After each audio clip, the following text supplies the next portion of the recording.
Good morning everyone. हमने इस chapter को स्टार्ट किया था और बहुत कुछ हमने अभी तक सीखा है। हमने प्लांट्स के पार्ट्स के बारे में थोड़ा सा डिस्कस किया था और उसके पहले हम थोड़ा सा शुरू में ही हमने एक तरीके से इंट्रोडक्शन में बहुत कुछ जाना था कि प्लांट्स हमारे लिए इम्पोर्टेंट क्यों होते हैं, किस किस तरीके से हमारे लिए इम्पोर्टेंट होते हैं, कैसे कैसे ये हमारे काम आ सकता है। यहाँ तक कि अब आप जो है इससे ये भी अनुमान लगा सकते हो कि प्लांट्स जो होते हैं उनके बिना हमारा क्या होता। ठीक है, प्लांट्स की वजह से ही जो है हम ऑक्सीजन ले पाते हैं। ठीक है, प्लांट्स इकलौते ऐसे जो है ऐसे कह सकते हो ऑर्गेनिजम्स हैं, ठीक है, जो अपना भोजन खुद से बना पाते हैं। खास करके जो ग्रीन प्लांट्स होते हैं वो, बाकी सारे भी होते हैं जो दूसरे कलर के प्लांट्स होते हैं वो भी अपना अपना भोजन खुद से बना लेते हैं। लेकिन कुछ सिर्फ मतलब कुछ गिनती के कुछ ऐसे प्लांट्स होते हैं, प्लांट्स टाइप्स होते हैं जो अपना भोजन खुद से नहीं बना पाते हैं, वो जो दूसरों के ऊपर डिपेंडेंट होते हैं। ठीक है, हमने जो वेन्स होते हैं, प्लांट का जो लीफ होता है उसमें जो वेन्स होते हैं उसका भी हमने पार्ट थोड़ा सा जाना था, उसका इम्पोर्टेंस क्या है। ठीक है, उसका इम्पोर्टेंस क्या होता है कि वो जो पेड़ होता है, पेड़ के जो रूट्स होते हैं, उस रूट्स से जो पानी वगैरह उठता है ऊपर, धीरे धीरे उठता है, उस पानी को कहाँ पहुँचना होता है, पत्ती तक पहुँचना होता है। तो पत्ती तक पहुँचाने के लिए कौन काम में आता है? वेन्स जो होते हैं वो रिस्पॉन्सिबल होते हैं। वेन्स भी दो तरह के हमने देखा था, एक मेन वेन था और एक जो है साइड वेन था, लेटरल वेन्स थे। ठीक है, तो मुझे लगता है कि यहाँ तक हमने सारा कुछ क्लियर कर लिया होगा, सारा कुछ हमने अच्छे से समझा था। ठीक है, अब हम आगे बढ़ते हैं। फूड प्रिपरेशन इन प्लांट्स, हमने ये तो जाना था कि प्लांट्स जो होते हैं वो अपना भोजन खुद से बना पाते हैं, इसीलिए इनको प्रोड्यूसर्स भी बोला जाता है। तो ये टर्म आपको याद रखना होगा, प्रोड्यूसर्स। ठीक है, प्लांट्स को हम प्रोड्यूसर भी बोलते हैं। ठीक है, इसमें पहला पॉइंट दिया हुआ है कि फूड प्रिपरेशन होता कैसे। इसमें कह रहा है food preparation by the leaves of the plant is consumed by other living beings. They are therefore called the kitchen or the food factory of the plants. तो प्लांट्स के बारे में कह रहा है कि जो प्लांट्स होते हैं उसमें फूड प्रिपरेशन कहाँ पे होता है? लीव्स में होता है। हमने पहले भी देखा था लीव्स में, तो हमने अभी तक ये देखा था कि लीव्स तक जो है एक तो पानी पहुंच पाता है और लीव्स में जो है होल्स होते हैं नीचे के साइड में, जिसको स्टोमेटा बोलते हैं। उन होल्स के थ्रू ही वो ब्रीद इन कर पाते हैं और ब्रीद आउट कर पाते हैं। जैसे हम अपने नोज़ से ब्रीद इन और ब्रीद आउट कर पाते हैं, वैसे ही लीव्स भी अपने नीचे के साइड में जो होल्स होते हैं, जिसको स्टोमेटा बोलते हैं, उसके थ्रू ब्रीद इन और ब्रीद आउट कर पाते हैं। ठीक है, तो जो फूड प्रिपेयर करता है लीव्स, उन लीव्स में जो भोजन वगैरह तैयार हो जाता है, तो वो फूड कहाँ पे यूज़ होगा? या तो वो पेड़ यूज़ करता है या फिर दूसरा कोई ऑर्गेनिज्म होगा, दूसरा कोई इंसान होगा, दूसरा कोई जानवर होगा, वो यूज़ करेगा। ठीक है, तो इसीलिए जो है इनको किचन बोला जाता है। किचन में क्या होता है? किचन में आप भोजन तैयार करते हो, फूड तैयार किचन में ही होता है। तो वैसे ये प्लांट्स का कौन सा पार्ट है जहाँ पे फूड तैयार हो रहा है? लीव्स में। और वो कहाँ यूज़ हो पा रहा है? वो फूड कौन कौन यूज़ कर रहा है? या तो पेड़ यूज़ कर रहा है या फिर दूसरे जानवर वगैरह भी आके उसको यूज़ कर पा रहे हैं। ठीक है, इसीलिए इसको जो है किचन बोला जाता है। ठीक है, किचन बोला जा सकता है या फिर फूड फैक्ट्री बोला जा सकता है। ठीक है, तो मुझे लगता है कि ये भी आपको याद रहेगा कि किचन और फूड फैक्ट्री क्यों बोलते हैं। ये एक क्वेश्चन हो सकता है कि जो लीव्स होते हैं किसी भी प्लांट के, उनको फूड फैक्ट्री या फिर किचन क्यों बोला जा सकता है। तो आप इसका जवाब दे सकते हो। अगला पॉइंट दे रहा है, कह रहा है कि plants combine carbon dioxide gas with water and minerals. अब मिनरल्स क्या होते हैं? मिनरल्स जो होते हैं ज़मीन के अंदर सिर्फ और सिर्फ पानी ही तो नहीं होते हैं, पानी के साथ में भी कुछ और चीज़ें मिक्स होती हैं जिनको मिनरल्स बोला जाता है। कई बार बोला जाता है, आपने पता नहीं सुना हो, लेकिन जो नल का पानी होता है वो ज़्यादा हेल्दी होता है बजाय उसके जो आरओ का पानी होता है। आरओ के पानी में सब कुछ छान देता है, वो जो उसमें इम्प्योरिटीज़ थी उनको तो छान ही दिया, साथ में जो अच्छी चीज़ें थी। सॉल्ट एक तरीके का होता है, अलग अलग तरीके का नमक होता है। एक तो आप नॉर्मल नमक खाते हो जो आप सब्ज़ी वगैरह में डालते हो, उसके अलावा भी कई तरह के नमक होते हैं जिनको हम एक तरीके से मिनरल्स बोल सकते हैं। ठीक है। तो पानी अगर पानी जो नीचे होता है, पानी के साथ में मिनरल्स भी उसमें घुला हुआ होता है। तो अगर नीचे से पानी ऊपर उठ रहा होगा तो पानी के साथ में मिनरल्स भी ऊपर उठ रहे होंगे, ठीक है। और वो मिनरल्स भी पत्तियों तक पहुंच पाएंगे। और कार्बन डाइऑक्साइड हमने अभी पिछले लेक्चर में डिस्कस भी किया था कि कार्बन डाइऑक्साइड भी अंदर वो लेता है जो लीव्स होते हैं, और वो कहाँ से किसके थ्रू ले पाते हैं, वो स्टोमेटा के थ्रू ले पाते हैं। अगला पॉइंट दे रहा है, कह रहा है only green parts of the plant which contain chlorophyll can produce food for the plant. सिर्फ और सिर्फ जो प्लांट का ग्रीन वाला पार्ट होता है वही, सिर्फ और सिर्फ वो ही क्या करता है, वो फूड तैयार कर पाता है, फूड प्रोड्यूस कर पाता है। जो ग्रीन पार्ट नहीं होगा वो प्रोड्यूस नहीं कर पाएगा। ये बात आपको क्लियर होगी। और वो ग्रीन कलर का होता क्यों है, क्योंकि क्लोरोफिल एक ऐसा कुछ ऐसा पदार्थ होता है, कुछ ऐसा मटेरियल होता है जो पेड़ के अंदर पाया जाता है, और जहाँ जहाँ पाया जाएगा वहाँ वाला पार्ट ग्रीन कलर का दिखेगा, ठीक है। और जहाँ जहाँ पे ग्रीन कलर का दिखेगा वहाँ पे ही सिर्फ फूड तैयार होगा, ठीक है। तो मुझे लगता है कि ये भी पॉइंट क्लियर हो गया होगा। आगे बढ़ते हैं।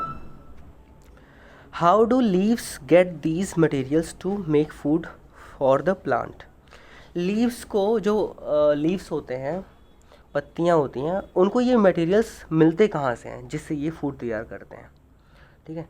तो इसके बारे में पहला पॉइंट कह रहा है कि the roots of plants absorb water and minerals from the soil.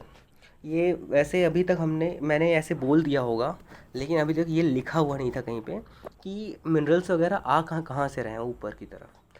तो मिनरल्स और वाटर ऊपर आने के पीछे रिस्पॉन्सिबल जो पार्ट है वो है इनके रूट्स, जो प्लांट्स के रूट्स होते हैं, जो ज़मीन के अंदर होते हैं, जो बहुत दूर दूर तक, कई सारे जो पुराने पेड़ होते हैं, बड़े बड़े पेड़, उनके रूट्स बहुत दूर दूर तक फैले होते हैं। क्यों फैले होते हैं? पानी की खोज में वो बहुत ज़्यादा अंदर तक पहुँच जाते हैं, ठीक है, क्योंकि उनको पानी की बहुत ज़्यादा ज़रूरत पड़ती है। जितना बड़ा शरीर होता है उतना ज़्यादा खाने की ज़रूरत होती है, तो उतना ज़्यादा पानी की भी ज़रूरत पड़ेगी। तो इसीलिए उनके जो रूट्स बहुत नीचे तक, गहरे तक जाते हैं, ताकि उनको पानी आसानी से मिल पाए, ठीक है।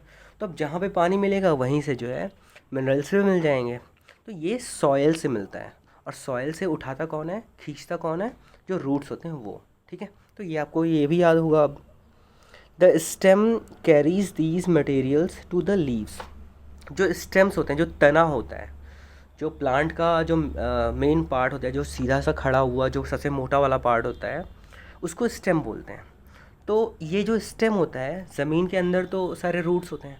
अब रूट्स के थ्रू तो अंदर पहुंच गया पानी और मिनरल्स। अब वो पानी और मिनरल्स ऊपर कहाँ से जाएंगे? स्टेम के थ्रू। जो उसका तना होगा उसके थ्रू ऊपर जाएगा, और तने से जुड़े हुए जहाँ जहाँ पे पत्तियाँ होंगी, पत्तियाँ किससे जुड़ी होंगी? तने से, वो वेंस के थ्रू। अब वेंस के थ्रू पत्ती के अंदर तक पहुँचेगा, और वेंस पूरा बहुत पत्ती में अच्छे तरीके से फैले हुए होते हैं। तो पत्ती के हर पार्ट में, जो लीफ ब्लेड होता है उसके हर पार्ट में पानी और मिनरल्स पहुंचाने का काम किसका होता है? वेंस का, ठीक है। तो मुझे लगता है कि ये भी क्लियर हो गया होगा आपको। अगला पार्ट कह रहा है carbon dioxide is absorbed from the air. ये भी हमने पहले भी ये पढ़ा हुआ है, और बार बार हम ये चीज़ रिपीट कर रहे हैं। लेकिन रिपीट हम इसलिए कर रहे हैं ताकि हमें अच्छे से ये याद रहे, ठीक है। याद रहना बहुत ज़रूरी है, क्योंकि ये आगे आने वाली क्लासेस में आपको ये इन सब चीज़ों का, कार्बन डाइऑक्साइड हुआ, ऑक्सीजन हुआ, इन सब का बहुत ज़्यादा इंपॉर्टेंस है। अभी तो सिर्फ और सिर्फ पेड़ पौधों में ही आप देख रहे हो कि कार्बन डाइऑक्साइड और ऑक्सीजन का इंपॉर्टेंस, या फिर इंसानों में ही देख रहे हो, और भी कई सारी जगहों पे इनका इंपॉर्टेंस होता है, ठीक है। वो आप आगे आने वाली क्लासेस में पढ़ोगे, ठीक है। अगला पॉइंट कह रहा है sun rays provide light energy. अब देखो, पत्तियों को सबसे पहले तो हमने ये पढ़ा था कि मिनरल्स चाहिए थे, पानी चाहिए था।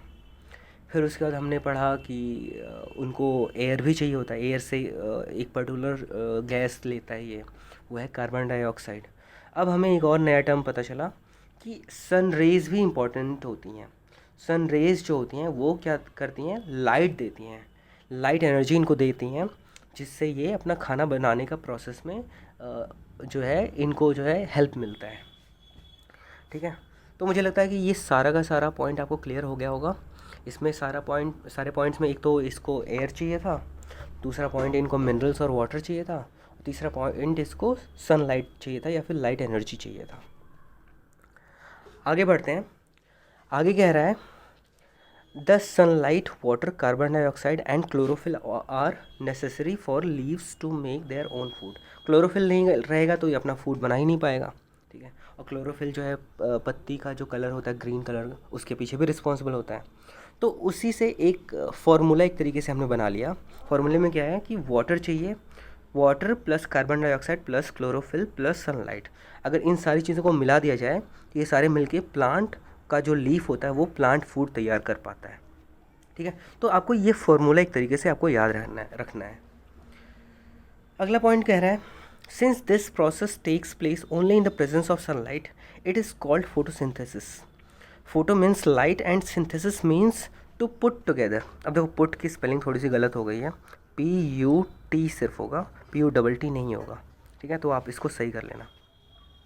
तो फोटो का मतलब हुआ लाइट और सिंथेसिस का मतलब लाइट को और बाकी सारी चीज़ें जो वाटर है, कार्बन डाइऑक्साइड है, क्लोरोफिल है, इन सब को जो है लाइट के साथ में अगर मैंने पुट टुगेदर कर दिया, साथ में इकट्ठा कर दिया, तो इसी प्रोसेस को क्या बोलते हैं, फोटोसिंथेसिस, ठीक है।